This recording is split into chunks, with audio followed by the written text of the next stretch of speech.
You are listening to episode 239 of Game Deflators Podcast. My name's John, and I'm joined by Brian. Hey, everybody, here at the Game Deflators Podcast. We like to talk about games we've recently picked up, games we're currently playing, and we got access to an exclusive inside demo on this week's Inflation Deflation Challenge.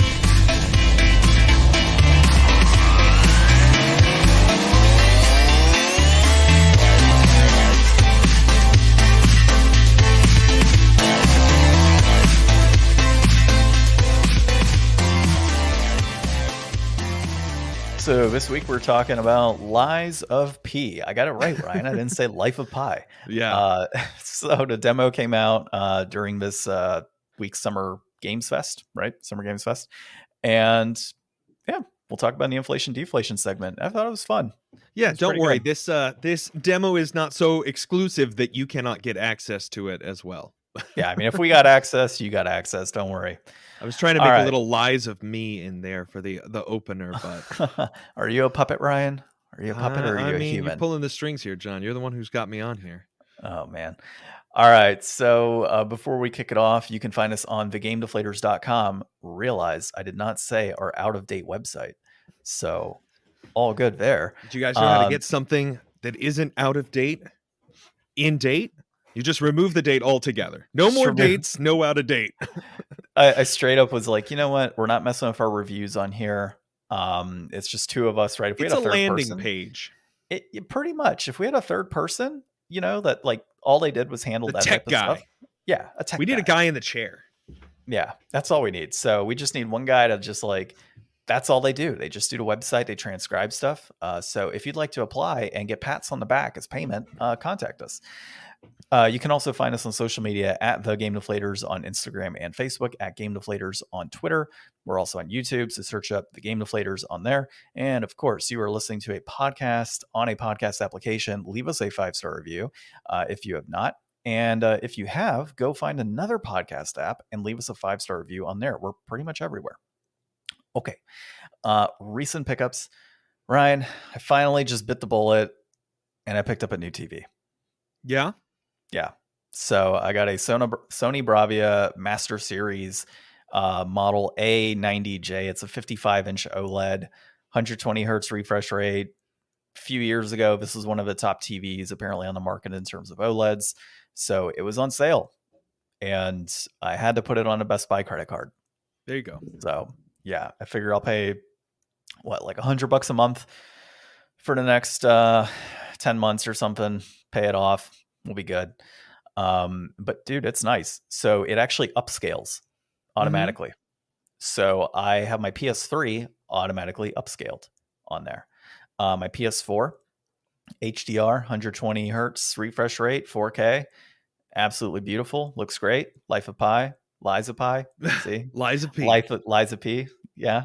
So it was great. It all looked fantastic on there. And I didn't play any other games other than that on there, but I did start a PS3 game called White Knight Chronicles. So that one, if you all are not familiar, is by I've Level seen 5. This box art. Yeah, you probably have. It looks like a Digimon. It's like okay reviews, but I like it so far. So it is created by the creators of Dark Cloud, Level 5. And this was supposed to be like their big RPG on PS3. I think it's exclusive to PlayStation 3. And it was supposed to be this huge like ordeal and ended up not being the best RPG ever, apparently. But I'm enjoying it. I mean, like graphically on this TV, because of the upscaling, it actually looks pretty fantastic. So I'm happy with that. The only thing I've got so far that I'm not a big fan of is like the combat system's a little wonky. It's like you have like this bar that goes across during combat where you can kind of slot in your different things that you want to do, which is fine, right? Like normally in an RPG, you'll have slots of things that you can do and different items and magic abilities and whatnot. But like it's action / turn-based to an extent. And what I mean by that is if I want to slash at an enemy, I have a little bar that comes up or a little circle and it loads slash. And I have to hang out and the enemy can, of course, attack me, multiple enemies. and that's it. You attack and then it reloads slash, and then your other companions are with you and they have combat abilities or tactics that you can issue, right? So, oh, I want you to only focus on healing, I want you to only focus on magic, or I want you to go all out, or I want you to be conservative, that type of deal.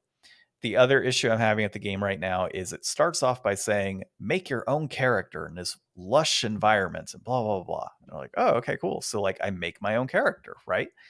And so my character enters a scene and he just shakes his head and nods and doesn't speak at all. At like nothing, right? And so I'm like, well, that's kind of stupid. And then the entire story is focused on this other main character called Leonard.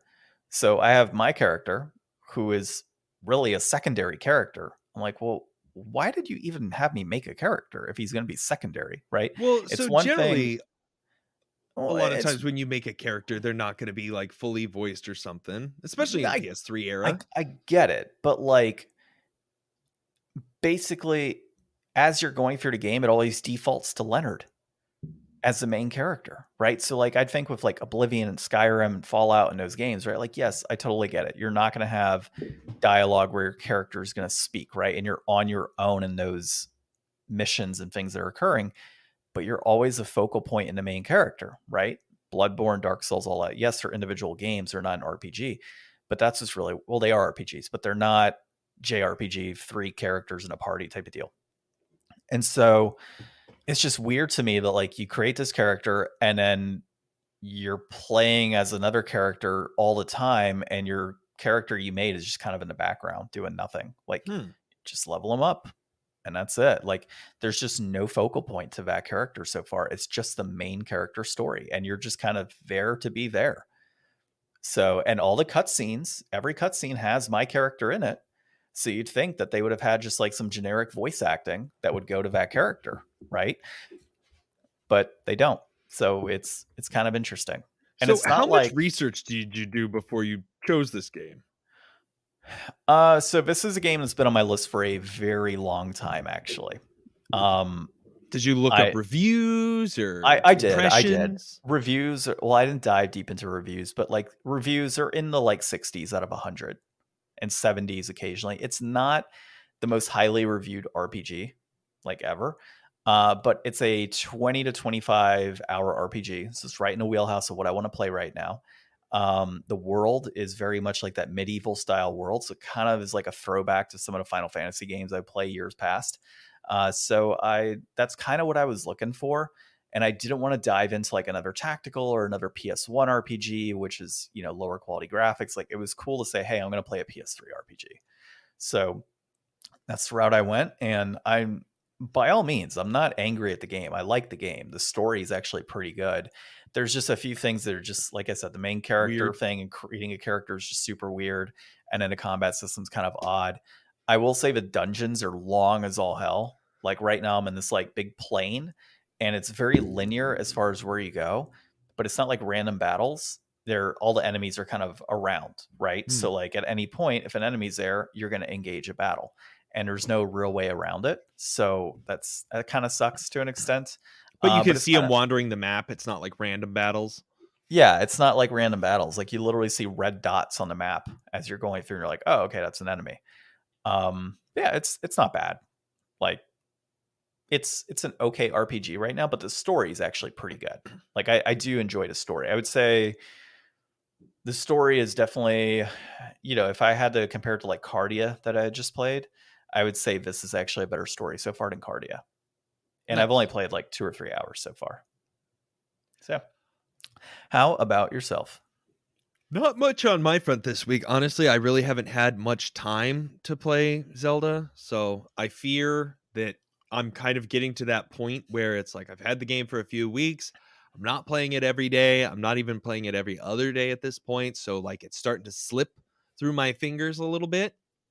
So I'm going to try to keep up with that some more and hopefully not let it drop out of my grasp just yet because there's still a lot to do in that game.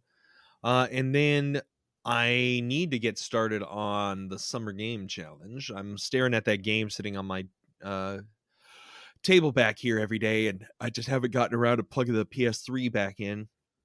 I had the PS3 plugged in forever, and then I set up the Wii to play Pikmin, and then I took the PS3 away, so now I need to switch it back.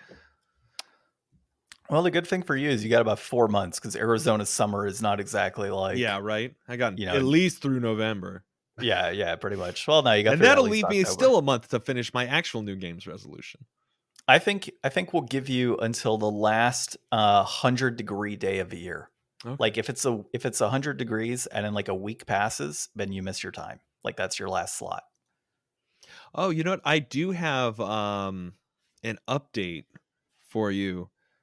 Remember I was trying to tell you about oh yeah, Shadows of the Dam. That's a game that I should have recommended. That's a game you should get. They just announced this week that they're going to do a remake. Oh, sweet. So I don't have to buy the original PS3 one that's like $50 something. Yeah. You That could buy the works. new one that's $70. Yeah, but it'll go on sale, so it's all good. I don't know. Who knows if it'll be $70? It might be like a $40 release. Yeah, who knows? Never know. Yeah. So yeah, that's all I got going on this week. I know, lame, short, whatever. Yeah, you got to play some Pikmin and some Darkness. So when you play Darkness, I may jump on and play Darkness 2. I might do that, and I'd be like, spoilers the whole way through. All right. Well, let's jump into a little discussion topic. So I don't know if we talked D&D last week, but we talked D&D probably the week before, since we do sessions like every other week for my session on Strixhaven. But I had you guys involved in a heist recently. This was ridiculous. I loved it. It was fantastic. I'm sure you liked watching us squirm, but this was the classic scenario of the DM's like, here's a heist. You guys got to do this thing. And then we spend the next like 2 hours overthinking a very simple scenario and just going way too in depth and wasting so much time talking and planning and not really accomplishing anything. And then by the time we get around to actually doing the thing, it's like, oh, that was actually relatively simple. And we probably could have gotten through a lot more content. Well, and I could have let you guys go with like your 100% original plan that Joel was trying to bring up, but I was like, you guys might want to reconsider. Like I had to jump in as a DM because I'm like, man, if I don't jump in here, they're going to TPK themselves somehow. Yeah. Like it was one of the, and there was, yeah, like, so basically there's like this stone that's going to turn into a mini Cthulhu and destroy this like plane that they're on. And nobody believed like the scientist or this doctor who was like, no, it's totally like a Cthulhu and you guys got to kill it and get rid of it or we have to seal it. And they're like, no, it's not. We're going to put it on display in this museum and it's going to be great. You're banned from the party now.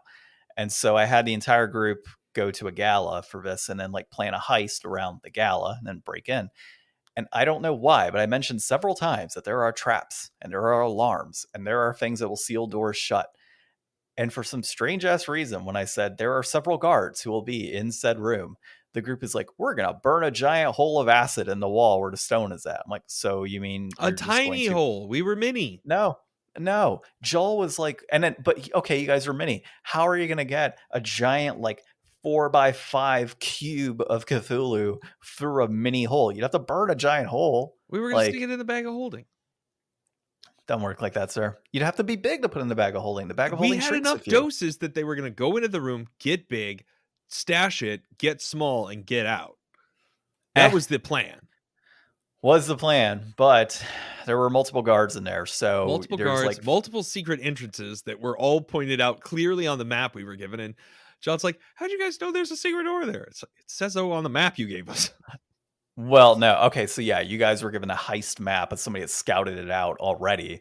So yeah, you guys had a little bit of like, oh, is there a secret closet here? Or is this here? It's a level 1 heist, right? That's the problem. We were doing a level 1 heist, but we were thinking level 8. Yeah, and you guys were like level 2. The problem is there was a lot of guards, but I thought it was pretty fun overall. Like the whole gala and what was going on there. I had to throw you guys a few bones. Like there were some weapons that you could pick up, obviously, where I was like, hey, you didn't check out this area. Or no, you did, and I forgot to call out, like, you see a hand axe and a dagger type of deal. She got him. Tara. Yeah, she got him. She got him in the end, but like I forgot to call that out specifically. I'm like, oh fuck, I gotta note this out for her. But I did like you guys jumping into the cloaca of an animatronic T-Rex and controlling it on the inside. That was fantastic. And then of course the sneaking around, like I was thinking, have you gotten to dress? Yeah, you got to dress Rosa, right? In One Piece. Yeah. You know, the little people, I forget Yeah. their names. Yeah, so as like you guys were little and like scurrying about, that's all that was in my head was like, oh, they're like the little people from Just Rosa. Like they're scurrying around, like hiding around corners and stuff. So that was pretty fun to have you guys do all that. But I thought it was pretty good. You know, you guys had some good role play in there. You guys were able to do the fake ticket, right? And then the arrest of Mako Dralfoy or Virion Blackwood, which is interesting. And now I got to figure out where the hell we go from here. So should be good. Any thoughts on a music selection though? I mean, I think that you do a really good job with setting up the mood and everything in the session. I feel like you're trying to cite something specific that I don't remember or went over my head, though. Pink Panther theme song. Oh, the Pink Panther. Yeah, that was good. Yeah, it was good. Yeah, I like using audio as like a specific kind of clue into like the mood and everything in D&D. That was always like a really fun part for me, was to like, I would get like kind of a song that I thought would like capture like the mood of the session to like either end on or start at the beginning. Yeah. We had a battle for Avernus where I had like this giant Baylor, basically, it was a Baylor technically stat wise, but it was a greater devil is what I called it. And it was Joel's devil that he uses a warlock, right? And so they had to go into this big battle with him. And I had the theme music for Doom, actually, you know, so like all of the crazy drums and guitar and everything that goes with that. And so it was just like this really badass setting. And of course, like right when it closes out, they killed the Baylor and the Baylor explodes because that's what they do when they die. And there was one person that remained that didn't get TPK'd. Everybody else obviously was knocked out. And so it was just cool that like that last note of the music hits and then boom, he blows up and there's flames everywhere. Just perfect time. Like this is perfect timing for all of it. So yeah, you're right, man. Like music in D&D, I think it's even more so important than the visual in my mind. So like if you were just going theater of the mind, but you had like a tavern and you had like funky tavern music going in the background, that to me does a lot more than just like, oh, you have a great looking map, right? Like you could have a whole big elaborate setup of like 3D printed buildings and everything else. And like, that's super cool. But if you don't have the music, it doesn't set the mood right. Well, I wonder how they used to do it like back in the day. Like, would you sit there next to your like record player and like pull out your like top vinyl tracks and skip over to that part in the song? Like, we've got such an advantage in that way that technology makes things like that so easy. I mean, back when I was doing DM stuff, like I had like a whole website with like soundboard of like, here's all the creepy forest noises and music and stuff that you could ever want. Now I'm just like YouTube music, forest noises. Yeah. That's it. We're good. You know, I think back then, I mean, obviously we weren't playing back then because we probably weren't born when it was being played. But I know giant pieces of paper with drawn out squares, right? Like it was mainly dungeon crawling. If you think about it, I don't think it was like talking specifically about like the audio portion, like being such an advantage that we have now. Yeah, I get you. Maybe they had like some guy in the background playing a flute. Gary, okay, you're on flute duty tonight. But like, I wanted to play. You chose to be a bard, okay? You're a bard. It's that an A minor I hear. That's not right.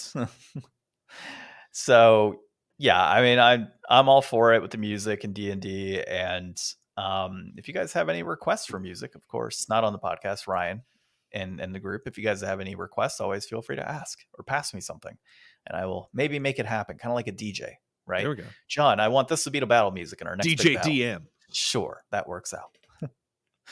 All right, let's look at some of the big news from the week. We had the big game reveals and trailers at the Summer Game Fest 2023. We also have the Xbox Games Showcase of 2023. So there's leaks, some rumors and predictions. And then this is pretty funny. Data shows that most Switch owners are women, and gamers reacted as you would think gamers would react, poorly. All right. First one here is Polygon. It is Austin Goslin. This is a big game reveals for Summer Games Fest. So Did you have a chance to watch the Summer Game Fest, or did you just yeah, kind of go back and check the trailers? I watched a majority of it.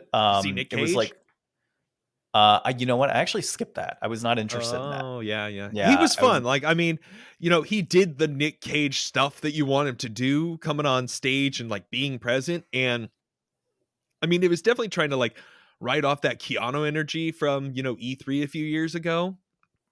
And I think that it was probably eye-opening in a way. And I think mostly for Nick, I think that him getting into a video game is going to lead into him being in a lot of video games. Like, imagine Nick Yeah, Cage's prolific, film career, but now translated into video games. Like, I want to see Nick Cage as like DLC fighter for MK1. I want to see Nick Cage in like the next Uncharted, just hanging out in the background.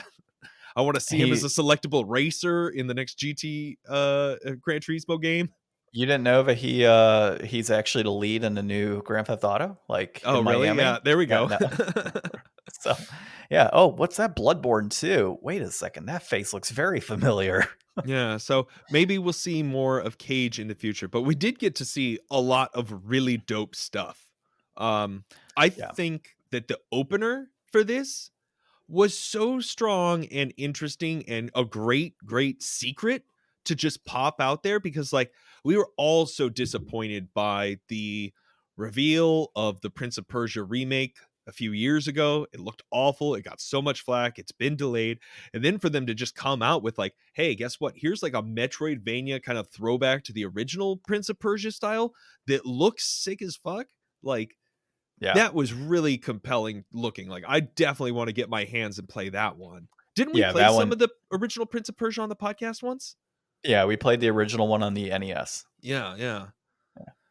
I like that one. I thought that was a very nice surprise. It was in the morning for me before work. So typically what I do with a lot of these shows is, luckily YouTube kind of chapters it out, right? So I can kind of see like what games are on there and what reveals I want to see. Mm-hmm.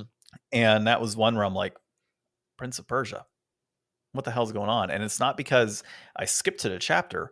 I was actively watching the first like 15, 20 minutes as I was like doing dishes and stuff in my house. Yeah. And I paused and I was like just watching Prince of Persia on screen. I'm like, this is actually pretty sick.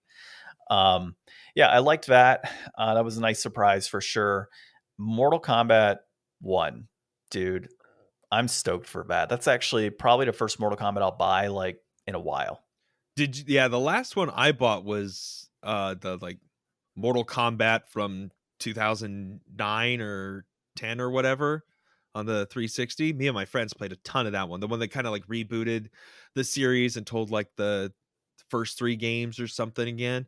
And I think that like I really dig the direction they're going with for MK1 here, in like making Liu Kang the fire god and doing like kind of like a whole new universe and like remixing the same characters. Like, it's a fighting game, so people don't really expect you to have to put a whole lot of effort in, but Mortal Kombat's kind of done really good. I haven't played the last couple games, but they've always kind of been compelling story wise. They translated into more movies than any other game franchise, I think. Like, there's a lot to Mortal Kombat without it really even needing that kind of depth.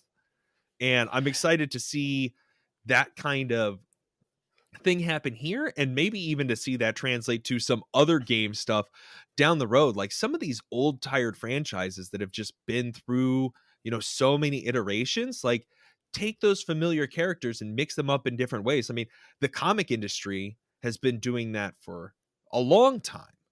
Like, how many different Spider-Mans are there with how many different origins and stuff? And like, it may just be like a one-off comic series and it might not go into the long-term canon, but it gives us something different and fun to mess around with.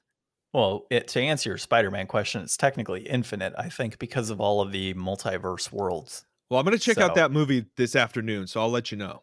oh, nice. Yeah, let me know for sure. I'm so pumped. Let's see, what else was there that I liked? Sonic I would say Superstars. yeah, that actually looked pretty cool. I mean, going back to, and with it being a new game, technically, but throwing it back to like the old Sega style, where it's just, straight up side scrolling. That was pretty cool. That was a nice little gift there from Sega. Um, Twisted Metal, I was kind of iffy with. Like, I don't I know how I was feel about in the Sweet middle. Tooth singing. Yeah, People I were don't know. really ragging on it, saying that it was like really cringe, but it was almost like just the right amount of cringe. And I like It's like Anthony Mackie. He's funny. it's like what you would expect Sweet Tooth to do, though, like singing the Yeah. thong song with as he's beating somebody up. Like, it makes total sense. I do think it's pretty cool. The body is Samoa Joe, though, for Hmm. Sweet Tooth. So like you have you know your physical actor being Samoa Joe, and then you've got the voice actor kind of doing the voice of Sweet Tooth, which is pretty interesting. I don't know how I feel about it though. I mean, I'm gonna have to see a little bit more Yeah. trailer wise to get excited because that to me, like, they went for like the funny aspect, right, to try and reveal this and have like this Yeah. really cool thing. But with Twisted Metal, you almost would rather see like some like real fighting and some blood and some Well, heads bashing and that type of no, stuff with show it. me cars with missiles. That's what Twisted Metal is. Like for the Well, first yeah, reveal, that's what they should have shown is people flipping cars, shooting rockets.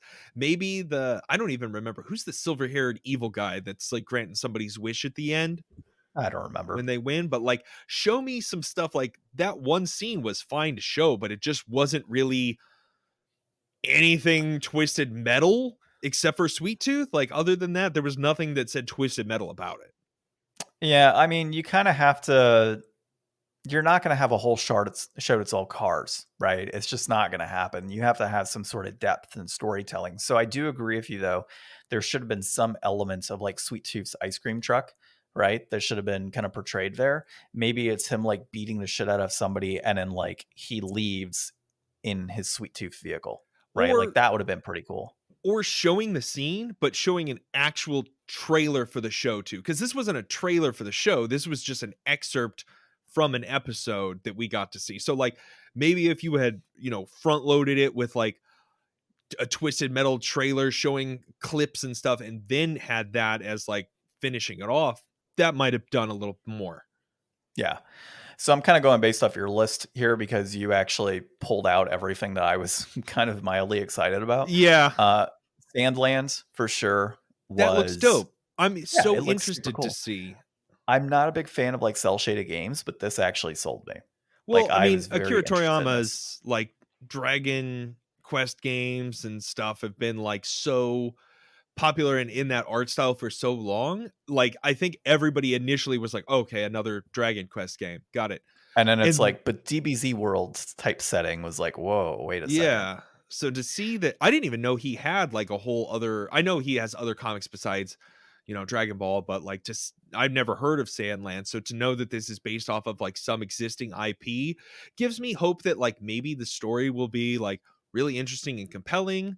And, maybe this game will have some cool stuff to show off. Like I've never really been too into the Dragon Quest games. I like the Dragon Quest monster games. Yeah.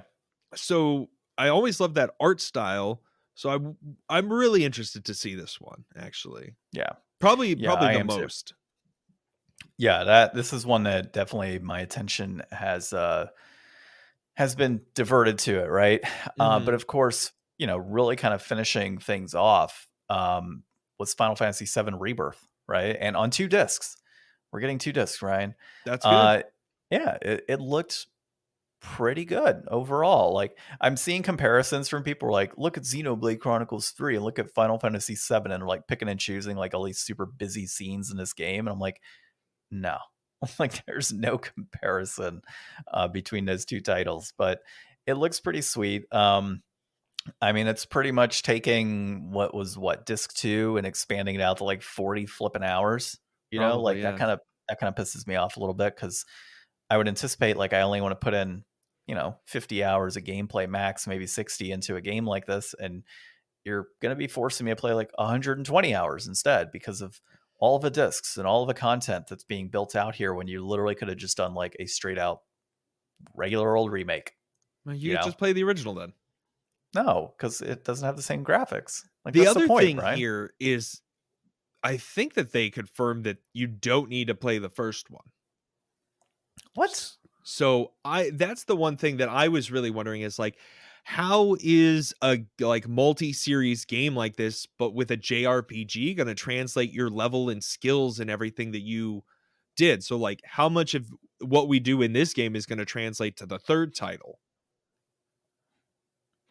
I mean, I would anticipate you would have multiple options. You would have an option to care. Well, yeah, it'd be like the dot hack series and how they handled that. So with dot hack, I think you had the ability to transfer over your weapons and everything else from like the first games or start from scratch, if I recall correctly. Mm-hmm. Like, I don't think you had to start with like your original, like everything. You could So start the from game's zero. just balanced around you either being level 60 or being level 1. If I recall correctly, yeah. Kind of Because, like a well, new game plus mode right off the bat, sort of. at least in dot hack, I think you got to choose certain worlds that were higher levels than others. It wasn't like a, oh, I have to go to this level right now in this world with all these monsters that are high powered. Like, you could choose to level up in different areas, if I remember correctly. So I don't know how it would work with this, but obviously we're talking PS2 versus PS5 era of gaming. So I would think the game would actually kind of scale as needed for you. Mm-hmm. I don't know. I don't know enough about it yet. I haven't even played the first Final Fantasy VII remake because I'm waiting for everything else to get done. Mm-hmm. So I don't intend on playing these games. I mean, maybe I will, but I don't intend on playing these games, over the next few years leading up to the third and final installment. Hopefully, third and final installment. Where does this fit into Angela's playing through games? Like, is she going to have to play the Final Fantasy VII remake series before she can move on to 8? Well, she hasn't been playing a lot of games recently. Yeah, right. She hasn't been playing a lot of games recently because of a baby. Yeah, So she's been playing Hogwarts Legacy. That's that's been her true. Yeah. title. But she hasn't played a lot of it because gets home, works out, does a few things, plays with the baby, goes picks him up. Like, there's not a whole ton of time to play games except on weekends. So usually she'll play on like Sunday while we record. Mm-hmm. But she's sick today, so Yeah. she's not playing any games today. That's usually the go-to for her. Anything else on the list? Not a whole lot. I mean, we saw like a whole bunch of other stuff that was there. Alan Wake 2, that'll probably be interesting. I don't know about that John Carpenter's Toxic Commando. I don't really care about Fortnite. Obviously, they showed off Lies of P and announced the demo, which we played and we'll talk about some more later. Season 3 of The Witcher, I thought Henry Cavill wasn't going to be The Witcher anymore. Season 4, he's not going to be The Witcher. Okay, so I don't have to care about that. Yeah, no, I'm done with that series. Like, with him not in it, I'm not going to watch it.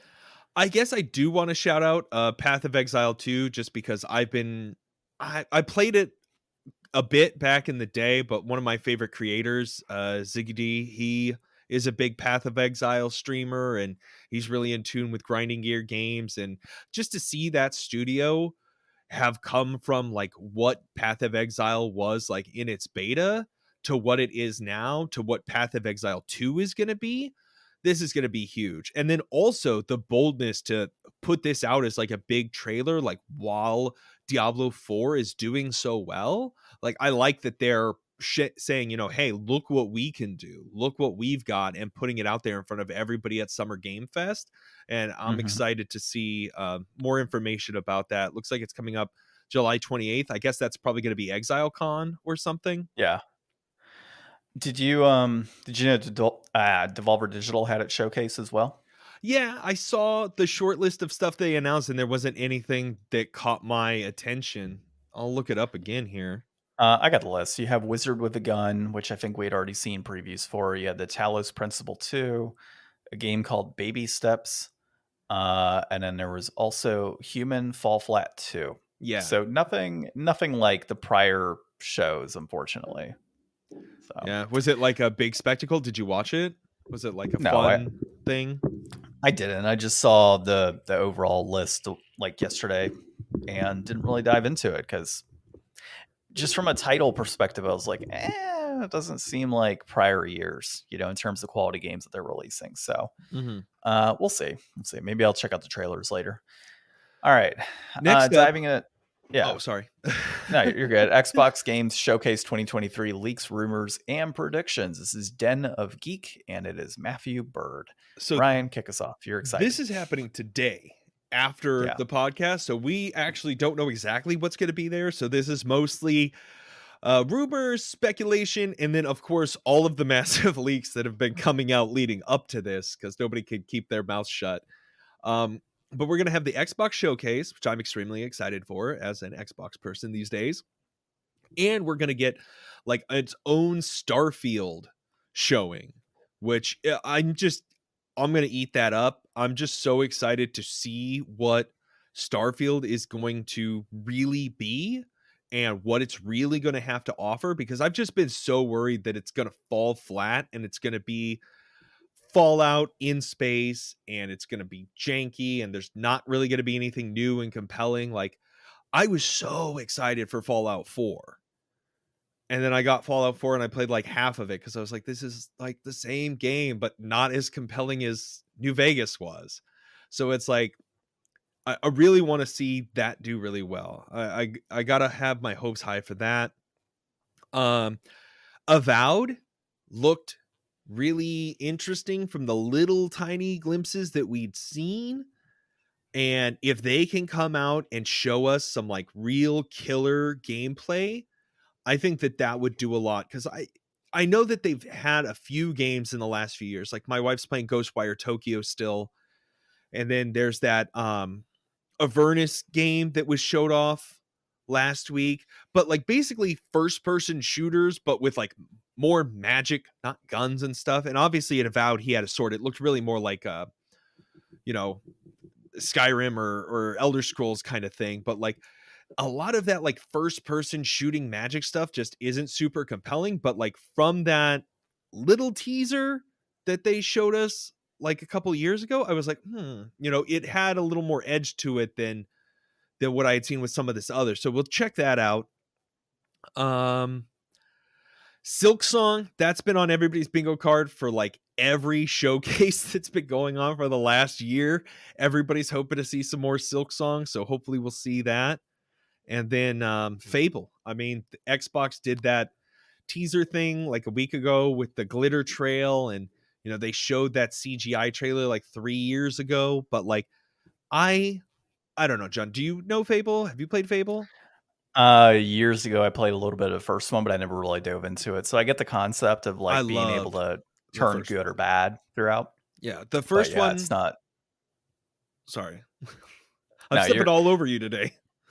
No, you're good, dude. No, I really haven't dove into it. I get that the first one is pretty good though. Yeah, I really liked it. I still to this day think that it may have some of the best DLC and one of the like more interesting villains from what I can remember. I mean, there's a lot of time and nostalgia between that and reality, I'm sure.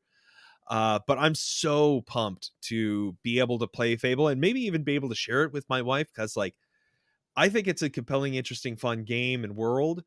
But she is not into like old games and graphics, so having like a modern remix about the only way I could get her to check stuff out. Yeah, it's kind of same boat I'm in, dude. Like, unless it's on a list, right? Like Final Fantasy for my wife, she wants to play them all the way through. Yeah. So she kind of has to go through like the older stuff, right? Before she can get to new stuff. She's very much like, I need to play in order of release, right? Yeah. But yeah, Fable is one of those that I don't think I could really get her into it per se. But maybe, I don't know, it's backwards compatible in the 360. Mm-hmm. So maybe she'll jump in on it. Yeah, I think without really being able to talk about what happened, we're going to be just kind of speculating. But hopefully, in his article, he's specifically calling out here, hopefully we'll get that update on Avowed. Hopefully we'll get that release date for Silk Song. Hellblade 2. That's one that's got to be way compelling for you. Yeah, that definitely is. And that's one where I'm considering getting like a month of Game Pass, because I just can't justify, purchasing, every single month. So maybe a month of Game Pass just to play Hellblade on my PC. Yeah, that's one I'm definitely going to play on PC, I think. He also cites out Bethesda's Indiana Jones game. And I know that there's been some rumors and talk about this in the last couple of weeks, at least from the people I listen to. I think that could be sick, like an Indiana Jones Uncharted kind of game. Like, Yeah, except it's Bethesda that's doing it, right? So it's like, Indiana Jones, and you put the little idol on top, or the sandbag right on top of the pedestal, and the ball is chasing you, except the ball glitches out and you die because you can't see where the ball is. Like, that's how I imagine Indiana Jones made by Bethesda. yeah. Or you pick up the idol and then you break it down into its different parts and use those to modify your whip. Yeah, yeah, right. Like smash the idol. All right, now we have an ultra whip. Like, Yeah. yeah, I can. The crystal skull is no longer just a crystal skull. It's like that vodka bottle. It looks like a skull. Like that's yeah. Indiana Jones by Bethesda. I'm not sure how I feel about it. Now, if it was Insomniac making Indiana Jones, might be a different story there. Yeah. So Hopefully we get all, I mean, they announced that it's going to be like all gameplay for the most part. Like there will be some cinematic stuff and it'll be very clearly labeled what's what. But hopefully we don't get like movie trailers and TV trailers and stuff. Like, I mean, if they're going to show off like the Fallout show in a clip, like this would definitely be the place that they would do that. yeah, But, I don't really care about your movies and TV shows. Like we talked about the Twisted Metal one and ah, yeah, yeah. Totally get it. Well, I guess let's see. Do we have our next thing we want to talk about here? yeah, I think that's really all we could speculate on here. I mean, I think that showcase is actually starting like right now as we're recording or shortly after here. Yeah, so we're not gonna. You'll be cut into that a little bit, obviously, but hopefully it's on YouTube, so you can just start from the beginning. Yeah. Um, okay, so the next thing here is data shows that most Switch owners are women, and the gamers react poorly. And this is Zach Zwiesen at Kotaku, and it's.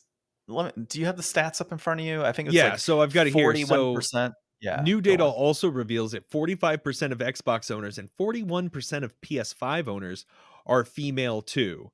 And this is just so refreshing and compelling to see because we all know those gamer bros that are like, oh, women just play like The Sims and Candy Crush and stuff. And it's like, dude, women can play games. Like, are you still a Neanderthal? No, I don't think so. Like, we've all changed over time and we can all do the same things now. Yeah, and I think it's like 50% play PC, if I recall seeing correctly on Yeah, so there. 47% of console video game players are female. That's plus 1% versus year on average. 50% of PC video game players are female and 54% of mobile game. So there's definitely, a lot of ladies out there playing games, and I think that it sucks that all these gamer bros out there are like making them try to feel shitty or, just being obstinate online and, trying to downplay these numbers and say that they're like, oh yeah, because your mom bought it for you. That's why. Well, no, this was like a survey, dude. Like you don't even know how the data was collected before you're calling it out for Yeah. being wrong. Yeah, and then you, of course, have like the gamer bros that are like, oh, well, I can't hear any women on here, so they must not be gaming, right? And really, what I think kind of amounts down to is a lot of women are probably muted because, well, they just don't want to listen to dicks on the internet. That's just kind of what it comes down to. There's also voice changers, right? I know there's a number of YouTubers that use voice modifiers to do like funny stuff, but there could be some women that are using voice changers because, again, they don't want to hear you and they don't want to deal with all the stupidity it's on there. Like, I think when I played Apex Legends a lot, I would typically game with women on there because it was a little more mild, right? The discussions were easier. Teamwork was a lot better to go across with those people I played with versus like other guys that were just complete assholes or would yell and profanities and everything else. Like I didn't have that same issue playing with women online. Yeah. So that was always, and not to say like women don't curse, but there seems to be better gaming etiquette from women that I've played with versus guys. Well, there's a big difference right? between, a 13-year-old boy on Call of Duty.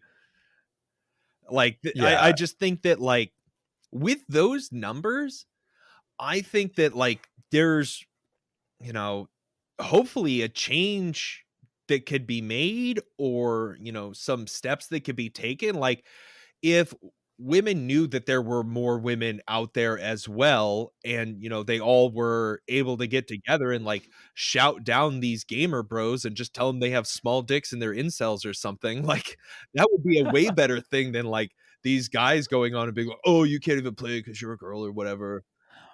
well, and it's not like like if you're a big like Call of Duty fan, right? Or you play a lot of Fortnite, or you play like these big online games, yeah, you might not be playing with women because maybe the percentage of people that are playing those specific games are men.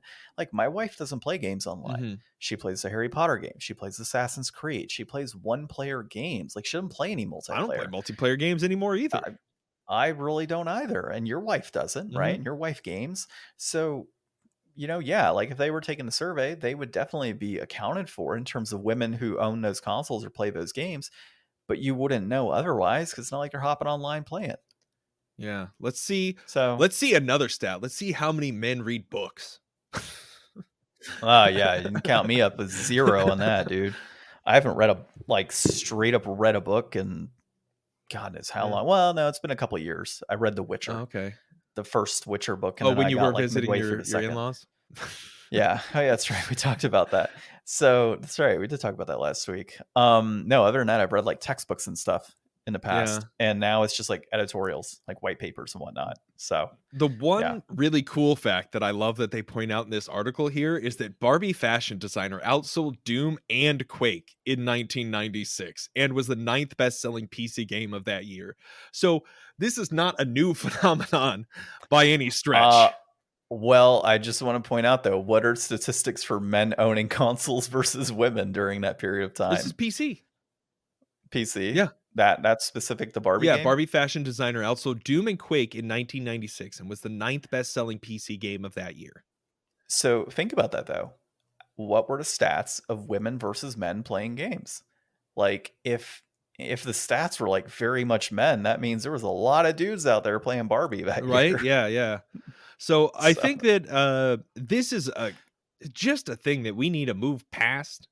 And I think that everybody except for that small, very defensive, angry group of gamer bros is like the one group that will like not let this rest. So hopefully we give it another decade. By the time the PS6 rolls around, we see those stats like, even better. Get out there and play games, women. Enjoy them. Yeah, exactly. And don't let me tell you what to do either. That was all him, not me. Okay, let's dive into our inflation deflation. This week we played Lies of P. I don't believe we played you. The great demo. The Truth of John. So it was developed by Round 8 Studio, published by NeoWiz Games. The director is Choi Ji-won. And then it's got a release of September 2023, so it's technically not out yet. If you're listening to this after September of 2023, well, we're sorry you missed the prior episode. And then game type. So you have it as a Souls-like genre. That's what Wiki says. So the Wiki for it says Souls-like. I didn't know Souls-like was like an official genre category that we were going with. Like, are we bringing back Doom Clone also? I guess. I mean, it kind of goes in line with like Metroidvania, right? So, which is pretty much just an action platformer. Yeah, it's one of those things I don't think from like when I go and pull up these figures to put in here for the outline, I've just never seen Souls-like. I was like, that just seems so weird. Like we call it that, but like to define it in Wiki as the genre seems like a step above what I would have expected. But I mean, it's a terminology that applies really well. Like if you tell anybody Souls-like, they're going to know exactly what you're talking about. And that's exactly what this game is. Yeah. So it is inspired by Carlo Collodi's The Adventures of Pinocchio. Lies of P tells the story of a humanoid puppet named Pinocchio who wakes up in an abandoned train station in the city of Krat, engulfed in chaos and madness. Pinocchio must find his creator, the Master Geppetto, and overcome the calamity that has befallen the city, trying to become a man. I want to be a real boy. Yeah, real boy. So pretty much picture steampunk Pinocchio meets Bloodborne. Yep. Or as I like to call it, if you ordered Bloodborne off of wish.com, is what this comes out as. It is really trying hard to be Bloodborne. I mean, it really is, from multiple aspects, in terms of like the gritty look of the city and like, tattered up puppets that are kind of going around attacking, even the like mechanical dogs that are there. Like it's all Bloodborne in that first area. The only difference being like it's this steampunk world versus kind of like this archaic type of world that you get in Bloodborne. Yeah, the Bloodborne, like I feel like the feralness of like even just like the villagers' hair, and then like the absolute like craziness of like the big wolf monsters and stuff.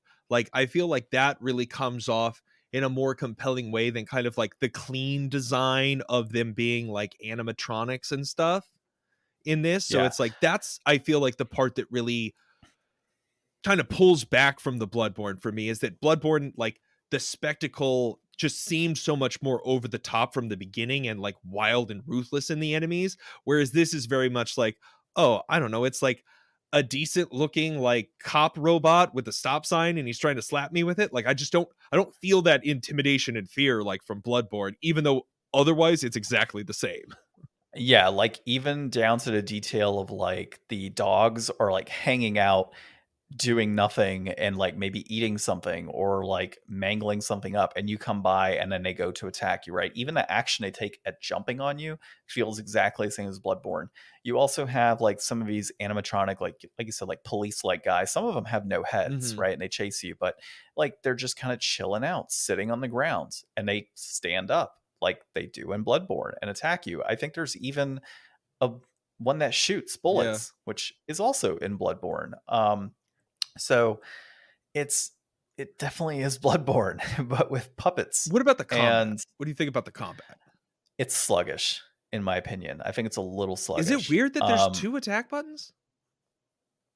Do No, other Souls games have like, because it's like the right trigger is like one kind of attack, but then the right shoulder is just also another kind of attack with your sword, but you have to use that one to do the sneak attack, and the other one you could charge up to do like a charge hit, and then you could also hit well, Y to do like a different kind of attack. Like there's a lot of different yeah, attacks that you're doing, and like some things weren't very clear. Like I don't know, when I play a demo I don't really jump through all the mechanics and read everything and stuff because a lot of that might change, and I got too attached to the Final Fantasy 15 demo when that came out, and I was so disappointed by the reality of what changed. I just don't really get too into demos anymore.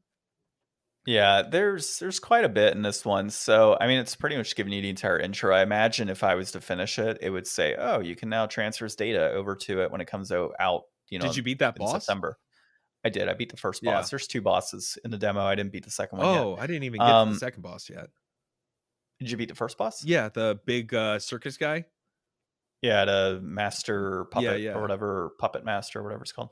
Yeah, and then you get into the Krat hotel, Hmm. and you're Yeah, I obviously started doing dealing some with things going upgrades there. and stuff.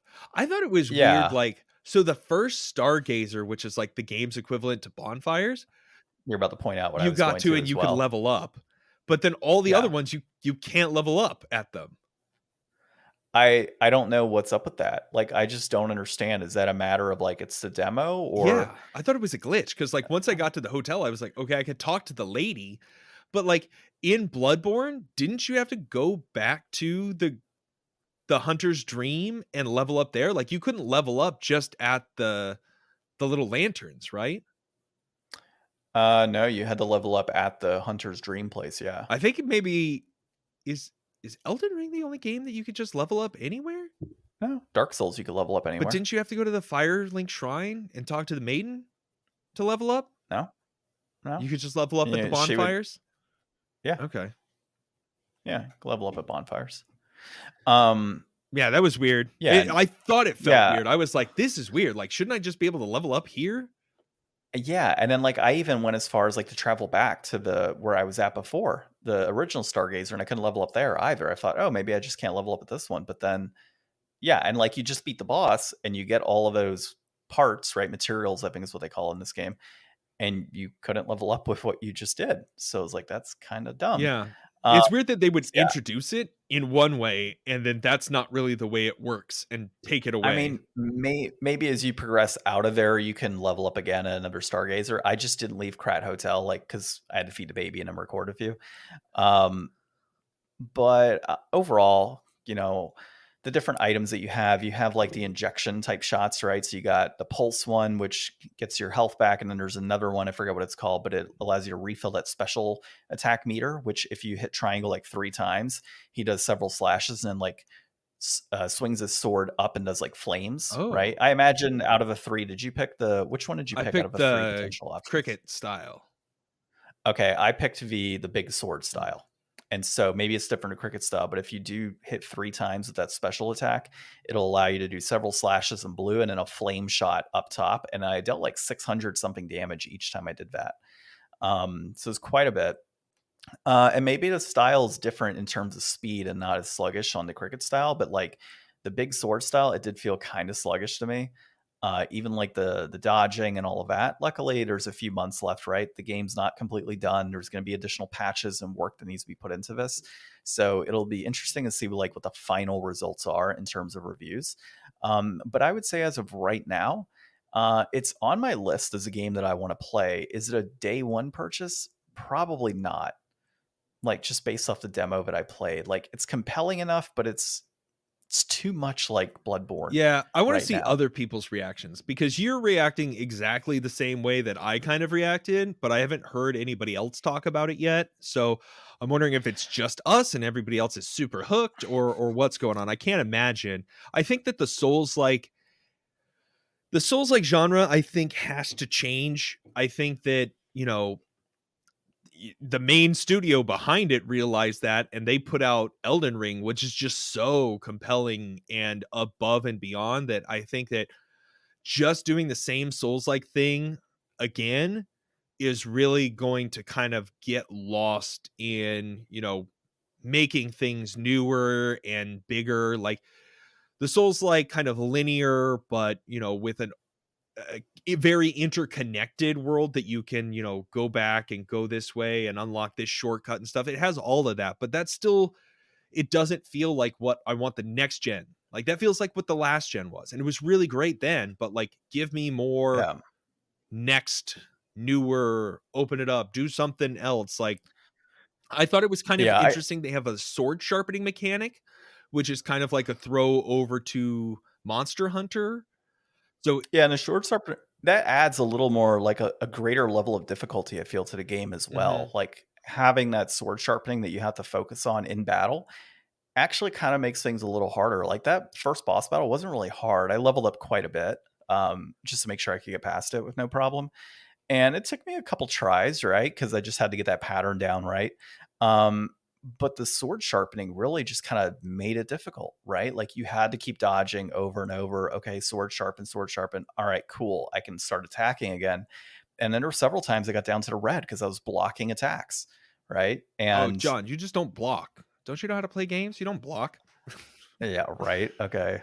That's So why I I tried to die a block when I lot. could. Like, there's actually like a special block where if the enemy turns red and attacks you, if you just get that key block in place at the right time, it'll deal 0 damage. But I wasn't able to get it on the boss Yeah. because I just did not have the balls to do that in that boss battle. I was like, I just want to get past I it. died once Um, and then I used I bought one of those electric things from that guy. Did like half his health in like almost no time. And then I just what? threw everything in my inventory at him. And I didn't know that was a thing. yeah, the one guy sells basically like bolt paper for your sword. Oh shit. Yeah. Oh, I didn't know that. Well, fuck. There's a lot I beat it less the old school way. going on and a lot more going on in certain ways. So like I think it's interesting. The weapons are all like a blade and a hilt, and you can. I mean, I didn't do it in the game yet, but like you can change those parts out to modify the weapons and make them different. There's a lot of different stats going on, but it seems like less stats than a traditional like Hmm. Soulsborne game. So I think there will be Yeah, less there was. confusion on having to manage those types of things. Yeah, I did notice that. It's very much like I think there's like 6 or 7. There's not a lot, Hmm. right? In comparison to some of, at least it feels like it, in comparison to some of those other games. Now, we obviously didn't get into deeper details like that we will overall, like with customizations of weapons, like you get that ability. There's different items, of The course, and then arm, how you you access. got kind of like a Yeah. Sekido kind of like arm tool that it's like you get a few uses of, and you're going to change that arm part out for different parts. But like it really wasn't that great. Like the first one's like a grappling hook, but you don't use it as a grappling hook. Like you could shoot it at an enemy and pull them closer, but the enemy can't be on the ground. It can't be one of the larger enemies. It doesn't work on the boss. It doesn't do much damage. And I don't know how to recharge it. Yeah, I didn't know how to recharge it either. So maybe, and that's part of what I noted too when playing is like I just didn't have that ability to say, "Oh, I want to keep using my L2." Mm-hmm. Like once it was out, it was out. I don't know. It's a demo, right? Like we'll get more of it down the road. I think if I had to choose right now between like playing this and Wulong Fine, Fallen what the Dynasty. hell is it called? Yeah, Fallen Dynasty. I think I'd choose Wulong right Mm-hmm. now in terms of games to play of that style. But we'll see. When it comes out. I don't. Did we have it noted like how much this is going to come out on release? I'm assuming it's going to be Yeah, it's probably going to be $70. 60 or 70. I don't know. Yeah. So I think right now, play it by ear, see what the reviews Check out the are. demo. It's a pretty decent Yeah, demo. It gives you like a good look at the game and the systems. Like, I think the biggest thing for me with this game was like, I only died once in like an hour plus. And like, I'm yeah. not great at Souls games. Like, the fact that like I just kind of walked through this was like very much like either I've gotten good, bro, or this game just isn't really all there. Yeah, it was in terms of Souls games, it was fairly easy, or Souls-like games, it was fairly easy. That could just be accessibility in the demo to get people interested, right? If you make it balls Yeah. hard, nobody's going to want to buy it. So if you kind of make it seem like, yeah, this is something everybody can play, and then you get them in, and it's like, what the hell am I playing? Um, we'll see. Difficulty-wise, I don't know. Like maybe there's going to be difficulty settings as well, right, for this game, which would be unlike any other type of Souls-like game that I've ever played. So, but yeah, so we're assuming 60, $70 release. That would probably be a correct assumption based on current game prices. I think as of right now, my rating would be inflated at 60 to $70. It's I've never heard of Round 8 Studio or NeoWiz games. I don't know what they've done in the past. Maybe they've done great work. Don't care to look at it right now, but uh, there doesn't seem to be like that backing of like, oh, we've put out like tons of games like this, and you're going to get this stellar experience through, this game moving forward. And I've had my eye on this for a while, by the way, when it was first announced. So it's not like I'm a stranger to this particular game and haven't had any interest. So I'm happy I got to play the demo in advance. A lot of games nowadays, you don't really get to play demos. It's just kind of out, and then you deal with the reviews after the fact. Yeah, So this is only definitely their check out the second reviews. game. They did a game in 2019 called Bless Unleashed. There you go. So like they're hyping up a studio that doesn't really have, Well, I mean, every that every game portfolio. studio that made a really good game their first time, they Yeah, were in the I same mean, boat. I totally get it, but a lot of studios you normally have like a few small titles that have kind of built up to like that big title, and this is, hey, we're gonna Whoa, they've hype got this thing up as like this. 700 What? plus people employed. Well, damn. So That's a big studio that who I've never heard knows? of. Right, there you go. And like if this is the only thing they've done, then they're really banking on this game to do really well. So hopefully it is what we want, and it is a great game, and they polish it up, and it's worth the $60-$70. But as it stands right now, I think that's an inflated price point. I personally would not be spending $60-$70 on this game at release.